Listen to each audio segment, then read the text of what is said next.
අපි අද order by insert into මේ කොහොමද යූස් කරලා බලමු. මෙතනින් SQL server එකේ ඇවිල්ලා මෙතනින් මේ order by keyword එක කොහොමද යූස් කරන්නේ කිව්වොත් එහෙම මෙතනින් මේක ඇවිල්ලා order by keyword දෙකක් තියෙනවා. එකක් ඇවිල්ලා ascending අනිත් එක descending. ascending කිව්වොත් එහෙම alphabetical order එකේ A B C කියලා ඒ විදිහට එනවා. descending නම් ඇවිල්ලා අනිත් පැත්ත එනවා. අපි මේක එක්සැම්පල් එකකින් කරලා බලමු. අපේ ටෙස්ටිං ඩේටාබේස් එකේ මේ තියෙන ටේබල් එකකින් අපි ඩිපාර්ට්මන්ට් ටේබල් එකකින් මෙහෙම normal ඩේටාස් ටිකේ මෙහෙම කවලමට අවිල්ලා තියෙනවා. මේකේ ඇත්තටම ඕඩර් වෙලා තින්නේ ඩිපාර්ට්මන්ට් ID එකට. අපි ඩිපාර්ට්මන්ට් නේම් එකට ඕඩර් කරනවා නම් මෙතනින් order by ascending name එකනේ අපි ඕඩර් කරන්න ඕනේ. ඒක දැම්ම නම් අවිල්ලා AC මේ වගේ alphabetical order එකේ order එකට අවිල්ලා තිනවා. එතනින් බලන department ID එක මාරු වෙලා තියෙනවා. ඒකට මේ order එකනේ අපි ඉල්ලුවේ. ඒ හින්දා මෙහෙම අවිල්ලා තියෙනවා. ඒ විදියෙම අවිල්ලා descending විදියකට ගත්තනම් අවිල්ලා ඒකම order by DESC descending. මේක ආරම්භ බලමු. descending order එක අවිල්ලා තියෙනවා. ඒක අපි practical එකට යමු.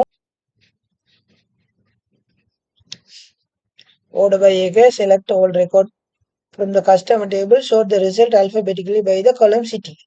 මෙතනින් ඇවිල්ලා එහෙනම් order by city එක order කරන්න.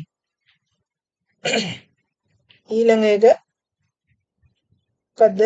select all the records from the customer table, sort the result reversed alphabetically by column city. එතකොට මෙතනින් දෙන්න ඕනේ order by city reversed alphabetically. එතකොට descending DESC descending. මේක තමයි. තුන්වෙනි එක ඇවිල්ලා select all the record from customer table, sort the result alphabetically first by the column country, then by the column city. එහෙනම් මෙහෙම දෙන්න ඕනේ order by first එක යාලා තියෙන්නේ country එක order කරලා ඊට පස්සේ city එක order කරන්න කියලා. මෙතනින් ඇවිල්ලා country එක ඇවිල්ලා alphabetically order වෙලා ඊට පස්සේ ඇවිල්ලා city එක order වෙනවා. කමාවක් නැස්සලා තියෙන්නේ.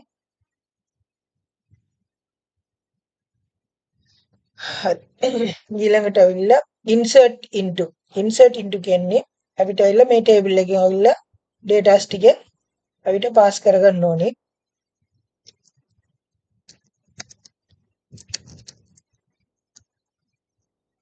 අලුතෙන් මේකට data එක cut කරනවා නම් කොහොමද කියලා. අපේ data එක මෙහෙම තියෙනවා. අපිට ඇවිල්ලා තව department එකක add කරන්න ඕන නම් අපි theory එකට යමු ඉස්සෙල්ලා. insert into statement එක ඇවිල්ලා මෙහෙම තමයි තියෙන්නේ. insert data එකක් ඇවිල්ලා insert කරන්නේ මෙහෙම තමයි විදිය. මෙතනින් ඇවිල්ලා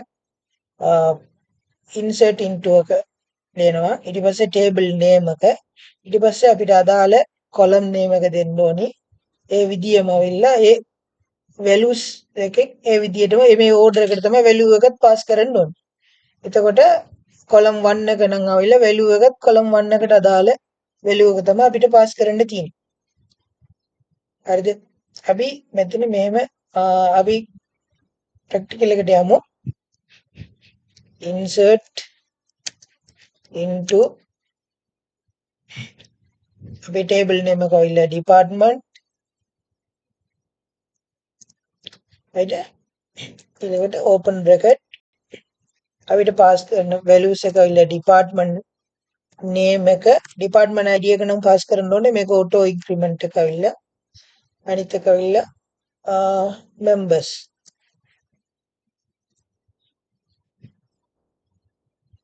values අපි value එක pass කරනවා department එකට MIS කියලා department එක pass කරමු. අනිත් එක ඇවිල්ලා members ඇවිල්ලා මෙතනින් 12 කියලා දාමු. ක්ලෝස් කරමු. මෙතනින් error එකක් පෙන්වන්න ඇවිල්ලා මේක ms මේක ඇවිල්ලා අපිට මේ සිංගල් කෝට් එක ඇතුලේ දාන්න ඕනේ. එතකොට අපි මේක එක්සිකියුට් කරමු. ඕකේ. දැන් අපිට දැන් ඩිපාර්ට්මන්ට් ටේබල් එකකින් බැලුවා නම් ඇවිල්ලා 10 වෙනි එකට ms එක පාස් වෙලා තියෙනවා. එතකොට අපි එමු අපේ එක්සර්සයිස් එකට insert a new records in the customer table. එහෙනම් කොහොමද insert කරන්නේ? insert into customers open bracket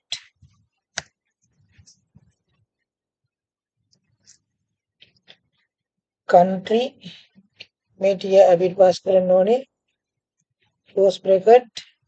එතකොට values ඔතනින් ඇවිල්ලා open bracket values එක ඇතුලේ මේ ටික ඔක්කොම පාස් කරා close bracket. හරි. submit answer. හරි. එතකොට අද insert එකයි order by එකක් බලුවා. හෙට null value එක ඊට පස්සේ update delete ටික බලමු. thank you.